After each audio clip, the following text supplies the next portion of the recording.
dein neues YouTube-Video ist fertig, du hast richtig viel Arbeit reingesteckt, aber irgendwie klicken die Leute nicht? Der Grund dafür könnte das Thumbnail sein, also das Vorschaubild, das User sehen, bevor sie überhaupt auf dein Video klicken. Wenn du wissen willst, wie du Thumbnails gestaltest, die wirklich Klicks bringen, dann bist du hier genau richtig. Ich zeige dir, worauf es ankommt und welche Fehler du unbedingt vermeiden solltest.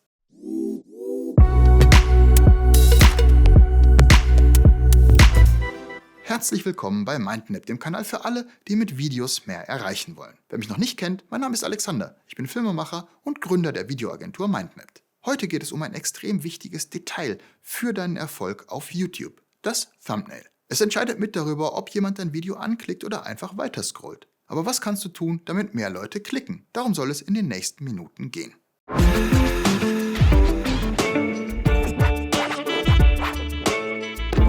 Vorab kurz zum Hintergrund. Warum ist dieses kleine Vorschaubildchen überhaupt so mächtig? Ganz einfach. Als User auf YouTube entscheiden wir oft in Sekundenschnelle, welches Video wir als nächstes anschauen wollen, oft indem wir auf ein Thumbnail klicken, das uns anspricht. Aber der Effekt geht noch weiter, denn der Prozentsatz der Leute, die den Thumbnail sehen und dann auch tatsächlich draufklicken, die sogenannte Click-Through-Rate oder CTR, signalisiert YouTube, hey, dieses Video ist relevant. Und der Algorithmus schlägt es in Zukunft eher anderen Nutzern vor. Ein regelrechter Teufelskreis.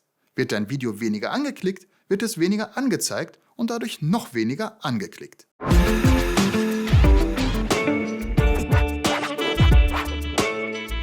Was macht aber ein Thumbnail nun stark? Es geht um eine Handvoll Kernprinzipien. Ganz wichtig ist zum Beispiel die Verständlichkeit und Klarheit. Man muss auf den ersten Blick auch auf einem Smartphone-Display zum Beispiel erkennen können, worum es in dem Video geht. Sorge daher für hohe Kontraste und ein klares Hauptmotiv. Genauso wichtig ist es, Emotionen zu wecken oder Neugier zu erzeugen. Gesichter, die Emotionen wie Freude, Überraschung oder Spannung zeigen, funktionieren oft sehr gut. Auch Bilder, die eine Frage aufwerfen, ziehen Klicks an. Wenn du Text verwendest, gilt die Regel, weniger ist mehr. Halt deinen Text extrem kurz, maximal 3 bis 5 Wörter und wähle eine große, sehr gut lesbare Schriftart, die sich klar vom Hintergrund abhebt. Der Text sollte die Kernbotschaft zuspitzen oder einen Nutzen versprechen. Vergiss auch nicht, ein dezentes Branding für den Wiedererkennungswert deines Kanals, etwa durch konsistente Farben, Schriftarten oder ein kleines Logo in einer Ecke, aber überlagere damit nicht das Hauptmotiv. Absolut entscheidend ist natürlich die Relevanz. Das Thumbnail muss zum Videoinhalt passen. Denn Leute, die auf ein Bild klicken und was ganz anderes sehen, als sie erwartet haben, sind sofort wieder weg. Und das ist wiederum ein negativer Ranking-Faktor,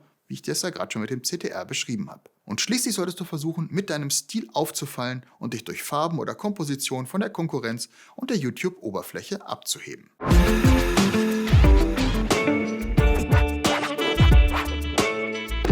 Wie erstellst du nun erfolgreiche Thumbnails? Es gibt unzählige Werkzeuge dafür. Online-Tools wie Canva sind sehr einsteigerfreundlich und oft in weiten Teilen zumindest kostenlos. Wer mehr Kontrolle will, nutzt Adobe Photoshop, Affinity Photo oder GIMP. Selbst mit Präsentationssoftware wie PowerPoint, Google Slides oder Keynote kann man starten. Die wichtigsten technischen Voraussetzungen sollte man aber dabei berücksichtigen. Die ideale Größe ist nämlich 1280 x 720 Pixel im 16:9 Seitenverhältnis. Als Dateiformat eignet sich JPEG oder PNG und die Datei sollte unter 2 MB groß sein.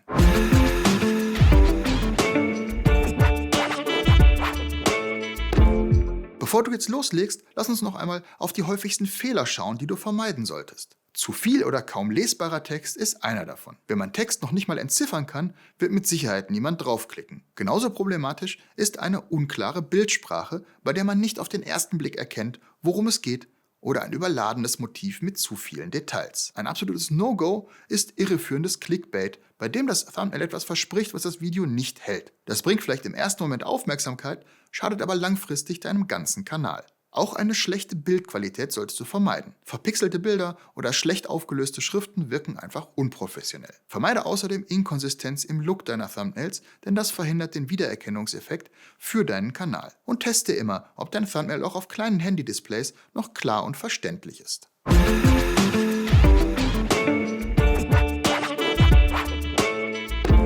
Noch ein Tipp zum Schluss. Seit letztem Jahr gibt es bei YouTube die Möglichkeit, Vergleichstests, sogenannte A/B-Tests, für Thumbnails zu machen. Du kannst bis zu 3 Bilder gegeneinander antreten lassen. Das ist super, wenn du etwas Neues ausprobieren willst, und aus den Ergebnissen kann man einiges lernen.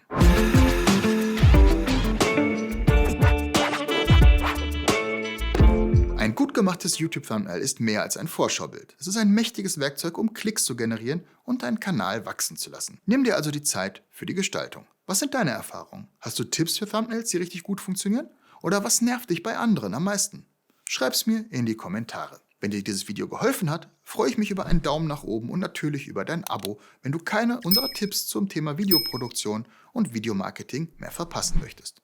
Und vergiss die Glocke nicht. In der Videobeschreibung findest du Links zu einigen der genannten Tools und natürlich zu unserem Video über Video SEO. Denn ein gutes Thumbnail ist nur ein Teil der Optimierung für mehr Sichtbarkeit und Wachstum deines Kanals. Welche Rolle die richtigen Keywords, Titel und die Themenwahl für einen erfolgreichen Kanal spielen und noch einiges mehr erfährst du in diesem Video. Vielen Dank fürs Zuschauen und bis zum nächsten Mal bei MindMapped. Mit Videos mehr erreichen.